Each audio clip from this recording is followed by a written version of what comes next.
Day one of building aesthetic physique with home workout and calisthenics. First of all, majority of people க்கு home workout and calisthenics workout ஆகுது reason என்னன்னா நான் next share பண்ண போற விஷயம் தான். Before that என்ன மறக்காம ஃபாலோ பண்ணிக்கங்க. அப்பதான் டே 2ல நம்மளால ஹோம் ஒர்க் அண்ட் கேலிஸ்தனிக்ஸை மாஸ்டர் பண்ண முடியும். ஓகே, ஸோ அது என்ன விஷயம் ப்ரோ? எதனால மெஜாரிட்டி ஆஃப் பீப்புளுக்கு வேற லெவல் பிசிக் வரதில்லை? ஏன்னா majority of people homework அவுட்டை ஒரு டைம் பாஸ் மாதிரி பார்க்குறீங்க. நீங்கள் டைம் பாஸ் மாதிரி பார்த்தீங்கன்னா ரிசல்ட்டும் டைம் பாஸ் மாதிரி தான் இருக்கும். நீங்கள் ப்ராப்பராக ப்ராக்ரஸ் ஓவர்லோட் பண்ண மாட்டீங்க, ப்ரொஃபஷனலாக ட்ரெயின் பண்ண மாட்டீங்க, உங்களோட ப்ராக்ரஸை ட்ராக் பண்ண மாட்டீங்க, மசில் ஃபேல் ரீச் பண்ண மாட்டீங்க, diet and nutrition wake.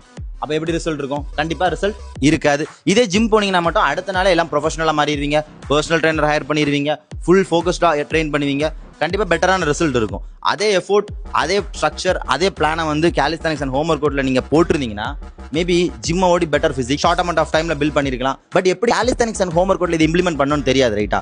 So day 2ல பிகினரால் உண்மையாக பண்ண முடியுமான்னு தெரிஞ்சுப்போம். ஸோ ஃபார் தட் என்ன மறக்காமல் ஃபாலோ பண்ணிங்க. டே 2ல உங்களுக்கு மீட் பண்ணுறேன்.